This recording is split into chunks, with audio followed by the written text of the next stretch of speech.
That's great. Okay, hi everyone. Welcome to another VSA podcast. And I'm delighted to have along today is my good friend and longtime business colleague is Martin Flojgaard. And Martin is probably the expert when it comes to or the oil and gas sector and the rig sector in particular, not only in Australia but globally as well. So, Martin, welcome aboard. Can you hear me okay, Martin? Yes, no problem, yeah. Okay. So, Martin, you and I, as we were chatting last night, we've probably known each other 15 years plus, I think, something around that. That's about right, yeah, I would say. And you've been, how long have you been involved in the oil and gas sector? I started in 1976 on the first Maersk-owned rig in the Danish North Sea. So it'll be 45 years this year that I have been involved in oil. Wow, that's a long time. It's a long time, yeah. And you've seen the oil price go up and down, and how that impacts on the industry every time it bounces around. And I checked just before we came onto the podcast, and I think the price of crude oil at the moment is running around $35 US. Does that sound about right? That sounds it's actually started climbing up a little bit after it was dangerously close to $10 a barrel here as a result of the COVID situation combined with the price war between Russia and Saudi Arabia. But I think that people are starting to believe in that these cuts they said they would make into production numbers will hold. So that's good for us at least. Yeah, it's bounced up to it got around to about $10, and now it's running about 35, which is a massive increase. But with the COVID crisis and the pandemic, almost the entire global aircraft industry has been grounded. People have been forced to stay at home. I know I haven't used my motor vehicle in probably 8 weeks, and we can see the price of petrol at the pumps is also much lower. It's like petrol's as cheap as it was 15 years ago, I suppose. So it's a real demand shock, isn't it? It is, yeah. It's a very big demand shock. It's it's something that no one saw coming. Of course, even the most clever in our business did simply not predict something like that would happen. So a global pandemic is now added to the list of factors that can influence the price of oil. No one had that on the list. Yeah, that's amazing, isn't it? Yeah, I think they'll be researching and analysing this period for a long time to come, and it'll be interesting to see when we get some of that research through to find out exactly what what happened, how people responded, the impact on markets, not only on the oil market, but markets around the world have just collapsed in a whole range of areas, really, haven't they? It's interestingly enough, and that's I would say is a side effect that no one perhaps thought about when all this started, but it's actually given us a foretaste of what it would be like if we just left all the hydrocarbons in the ground and said we're not going to use that anymore. Let's just not do that.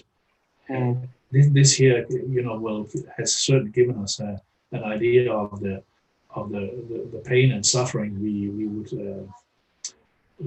do if we did that. So in a way, I think it has perhaps helped a bit in the debate on energy sources and so on that we had to go through this, because I don't think necessarily people before they were thinking about what would actually happen if we shut down hydrocarbons from one day to the other, and now we know what can happen. For sure. So I think that will be helpful in that debate, which of course will go on for many more years, I think. Mm. I mean, the whole supply chain associated with the oil and gas sector is huge. So let's focus on, I suppose, the area that you and I have been most involved in, and that's been the drilling rig sector, I suppose, particularly in Australia over the last 15 years. And Martin, I don't think a lot of the general public out there, the casual sort of observers of the VSA channel, will actually have very much familiarity with that sector, because it's a very small sector, it's a niche sector, and unless you come across somebody who is working in the oil and gas sector or working on a drill rig, you really don't have a bit of an understanding of it, because they don't really have a high profile. The Hollywood movie Deepwater Horizon with Kurt Russell, that was probably the closest that a lot of people come to understanding what happens out there on these drill rigs. Would you agree? It's not really a well-known sector. I think so. It's definitely it's not a well-known sector. I think people know, that you have to get oil out of the ground. You have to drill the wells, but then I think that's probably where a lot of people they get off the wagon. They don't really want to know or need to know perhaps more about that. But it is an industry that a lot of people don't perhaps know so much about. But those of us who have worked in it for so many years, I mean, it's almost a calling, especially my generation, because we were nowhere near as well educated as people are now when they get into the industry. So for us, it was an unbelievable opportunity that we cherished forever. That opportunity to get involved in something like that on the back of just our commitment and attitude, and that's all we had. We had a lot of that. Martin, with the number of drilling rigs around Australia at the moment, they're all doing some test drilling and trying to find new sources of oil and gas and carbonates. But how many would you estimate have we got operating around Australia at the moment? Is it number of drilling rigs, maybe 7 or 8? It's about 7 rigs, yeah. 2 of those rigs are actually at the moment not drilling. They had the drilling operations were suspended because of COVID, and another one is simply when it arrived here, the contract was cancelled, and the rig is sitting over in Victoria now, not doing anything. So, yeah, we have 7 rigs, but only 3 or 4 of them are actually working. That's not a very high number. If I go back to 2007 or 8, we had at one time 19 offshore drilling rigs in Australia. That's right, we did, didn't we? That's right. I've never seen, and I didn't even think I would live to see that many rigs here, because as you said before, it is a small market, and it's not like a hive of activity like the Gulf of Mexico or the North Sea.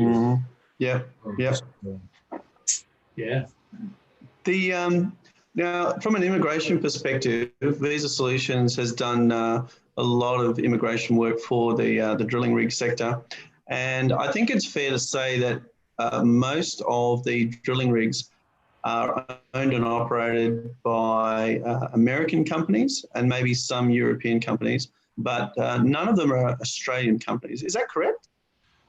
That's correct. It's a very international business, and therefore, there will be, and when I say international, it's actually most of the companies are American companies. There are some Norwegian companies, and the one Danish company, Maersk Drilling, and then I think that's probably it.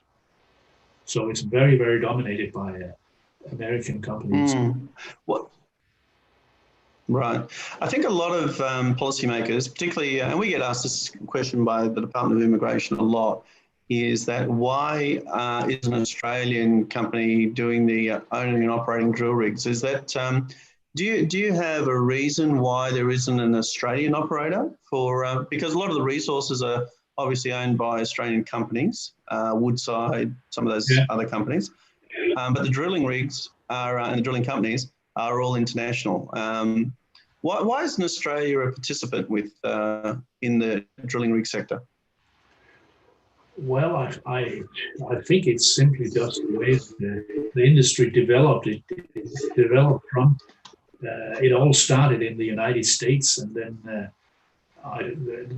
they have always dominated the drilling contracting world, and it is a very high risk world, you know, where you spend a lot of money on equipment and then you know, something goes wrong in the market, and you're sitting there, you know, with that expensive equipment, and you can't put it to good use, and I don't. And I think Australia's domestic drilling market has not helped, perhaps, to assist in that we would have one company here.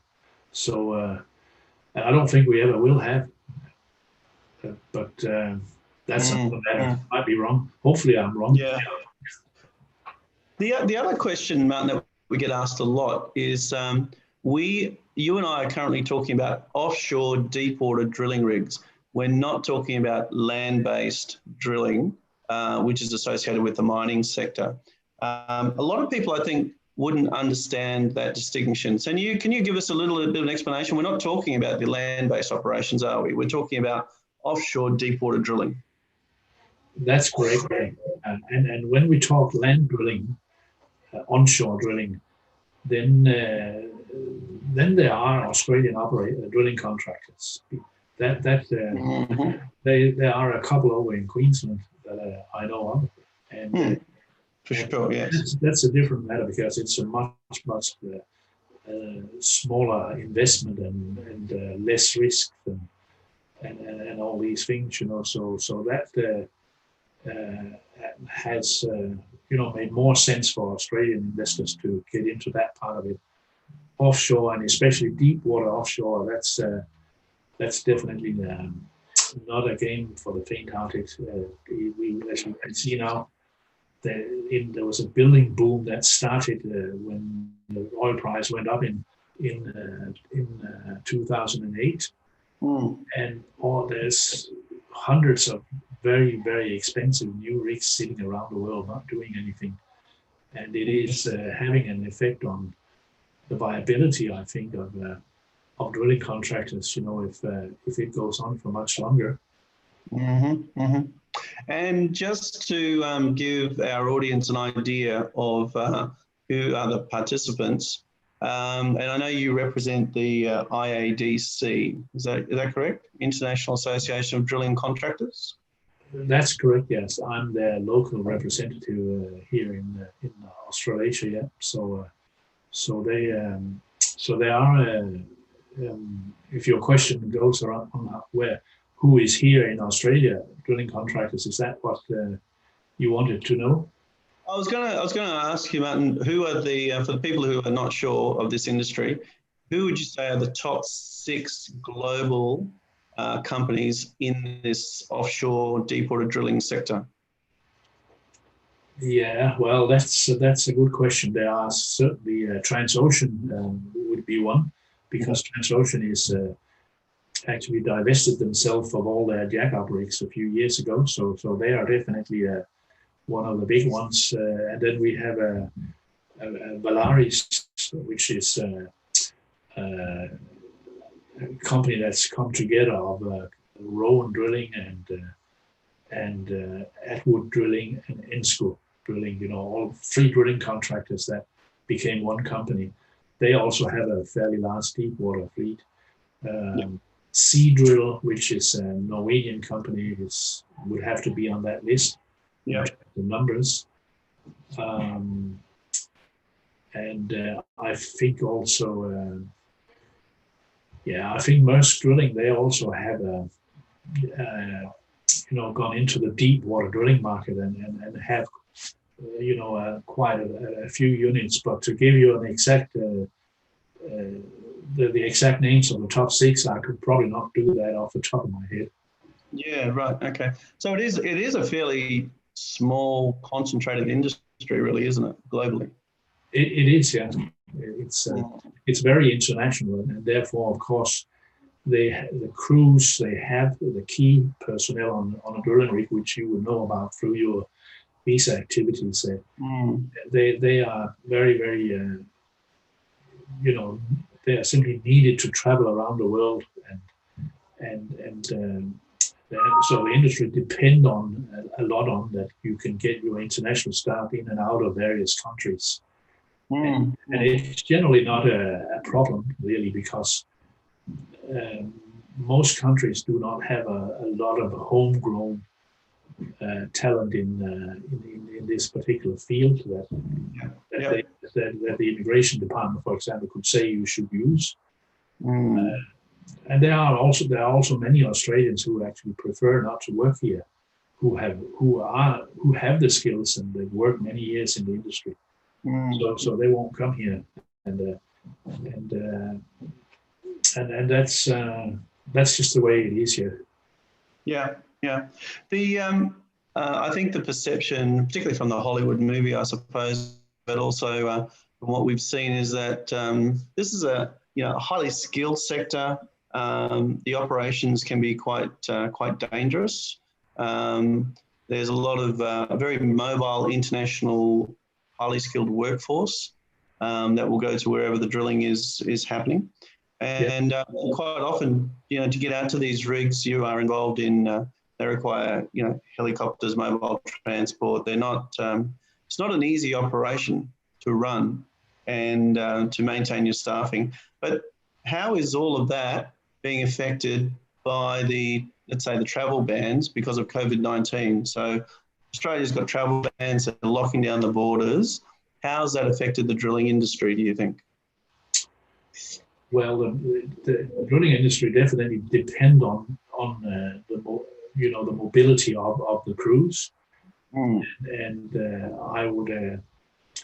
So it has been a really hard nut to crack here for drilling contractors with these lockdowns, and it has demanded a lot of flexibility and a lot of willing to sacrifice yourself, almost, I could say, on the part of the international staff in particular, because they work generally longer shifts, and they get they have to go into isolation when they arrive here and when they return home, and a bit of the same problem with people from the eastern states. If we talk only Australia, they also initially had to be isolated here in Western Australia when they got here, and then when they went home again. So it's put a lot of pressure on people and systems, but the government has been very good at working with industry to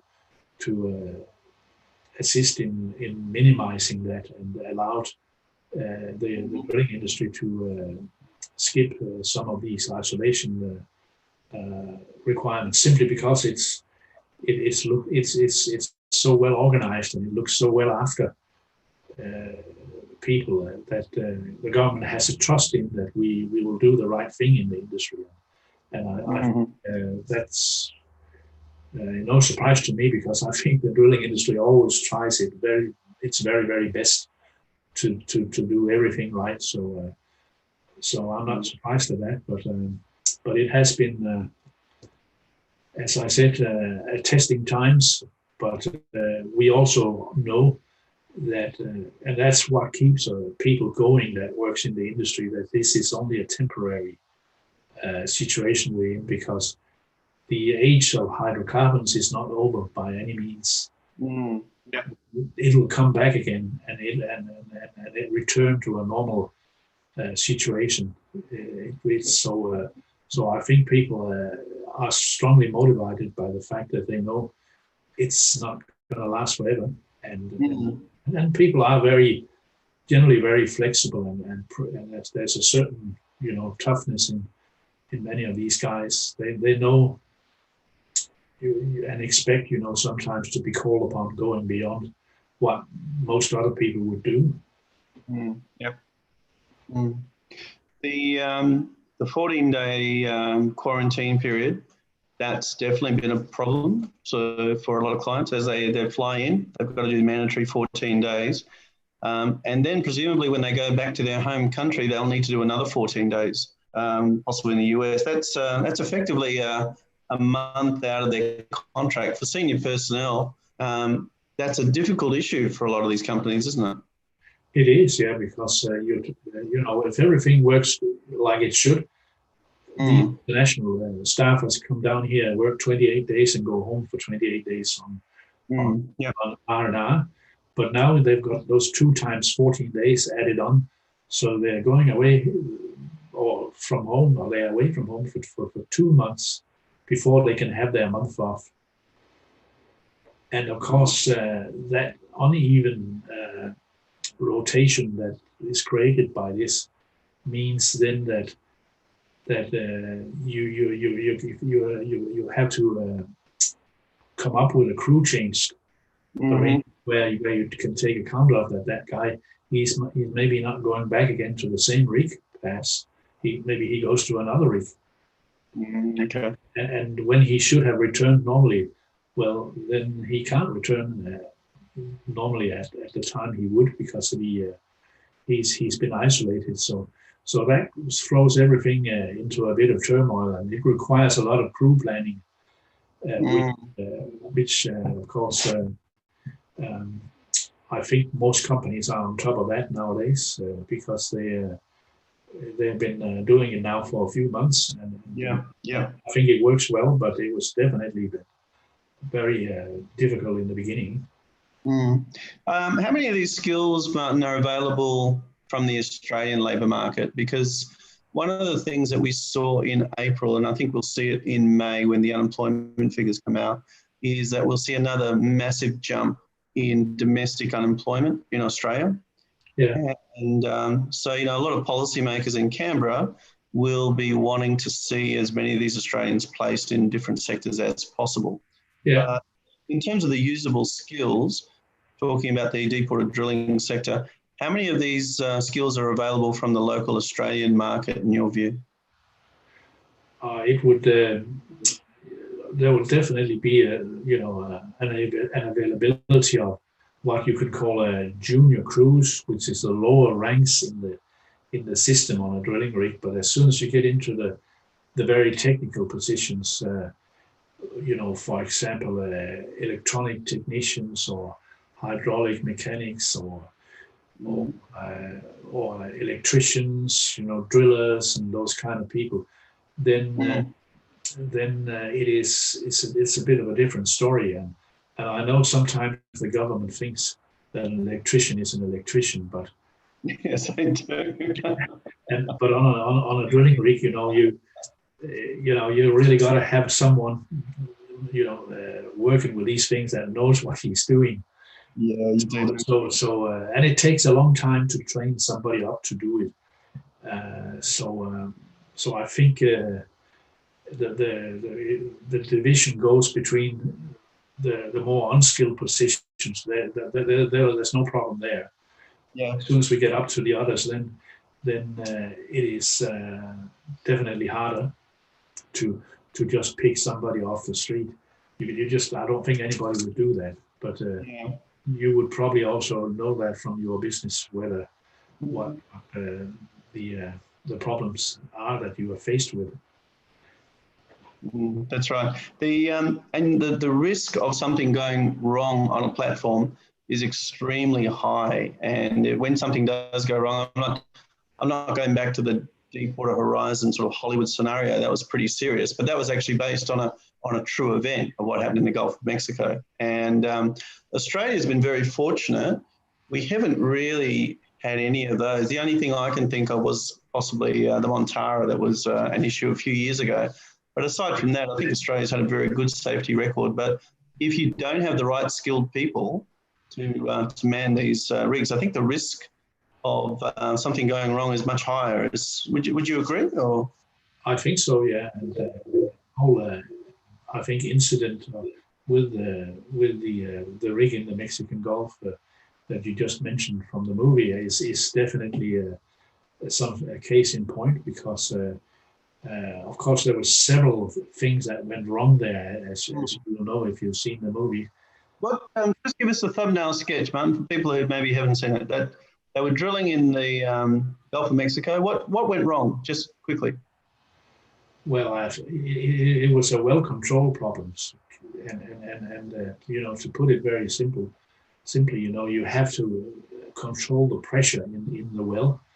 If you don't do that, then you have an escape of oil and gas that comes up, like you saw in the movie, and wreaks havoc, and that is basically what was the cause of all this. But there was, I don't know, maybe 40 barriers that failed, of various barriers that's put into place for this not to, from what I understand, but it was a very something that I don't think it doesn't happen very often. And I think when that case was investigated, and the experiences from that was shared across the industry, we learned a lot from that as an industry, for sure.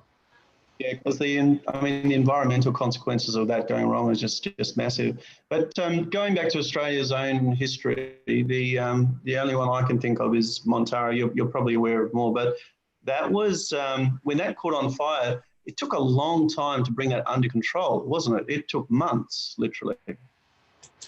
Yes, I do. I wasn't here in Australia when that happened, but I do remember that it was definitely taking a fair amount of time to get it all under control. And but it's very difficult, to if something like that happens. You can't just flick a switch and that's it. Then the oil is not blowing anymore, or the gas. So it's not easy. But I think you're quite right. That is the only incident that I know of we've had here in Australia. Any big incident. Otherwise, I'm not aware of there's ever been anything apart from maybe somebody lost a bucket of oil into the water from a rig somewhere. But it would be very, very small incidents of the spillage, and I think the industry has a very good environmental record. I think I think it just highlights the need for having those highly skilled people who know the rig, understand the software, and know the safety precautions that are required. Because as we were talking, the risk of something going wrong is massive. Yeah, the consequences of something going wrong, or somebody failing his job, is enormous. Both also in terms of the risk to people's lives, of course, and the environment, and a lot of other things. So you do need to have people out there that know what they're doing and who are competent at what they're doing. And you need to have systems in place to protect people and the environment, and of course Australia has a very high standard on the environmental and safety issues, and I think that would be one of the reasons also why we haven't had a lot of cases here, serious cases. For sure. Well, it's an essential resource. Martin, just to wrap us up, and I really appreciate the time today, is the oil price will probably continue to consolidate. The ends are starting to fly now. I think they're starting to get back to normal. Still not clear what's going to happen in Australia with Virgin, but that'll work itself out in time. But internationally, I think all the aircraft fleets are getting back in. People are starting to return to work over the next 6 months. So we should see steady demand in oil, which will be good. And with the drilling sector in Australia, how do you see the outlook over the next 12 months or the next 2 years? Well, I think that again, if we look at what the oil companies have done, as a result of this, there's I think about $26 billion worth of investment in projects that has been put on hold or deferred, and knowing that sits there and it will probably be reactivated again. I would like to think certainly, maybe not all of it. There could be some smaller projects that will be deferred for indefinitely, but all of those I think will come back to life. And that will, of course, increase the demand for offshore drilling rigs. Yeah. So while we are sitting with 7, and out of which 2 or 3 are not working at the moment, we would expect activities to pick up, and we will be more busy. How many more rigs that will result in here, I don't know, because at the moment the contracts are very short for most of those rigs. So there will be a rig available, every now and then, because they only drill 2 or 3 wells. So maybe it won't result in a huge upsurge in rigs numbers, but it doesn't. Things don't happen in isolation. It will depend also on the world rig market, I think. If all the rigs are busy somewhere else, then it's going to be hard to get a rig down here. Yeah. So steady as she goes for the next 1 or 2 years, perhaps. I would say so, yeah. I think if we could have a rig count of 8 rigs here, or maybe 9, we should be happy. Mm-hmm. Okay. Anything over that, it would be a bonus. If somebody wants to find out more about the rig sector in particular, the IADC is a good starting point?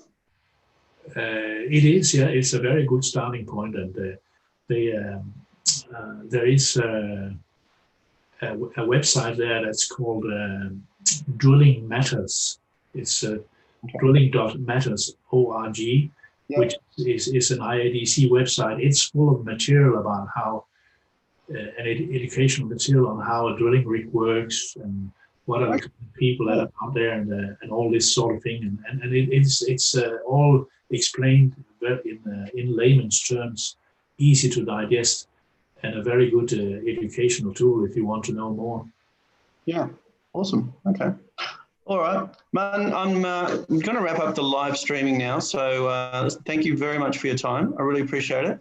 And we've really only just covered the very, very surface, because it's such a complex industry, and in fact, the whole supply chain for oil and gas is so complex. We could talk about it for hours, but I think that's a really good coverage of what's happening at the moment, some of the issues, and hopefully somebody who's just coming to the sector and has a sort of a new interest in it, that will have given them a bit of an overview about how it operates. And if they've got any questions, you're the person to see at IADC in Australia. Is that correct? That's correct, yeah. Fantastic. All right. Martin, thanks again.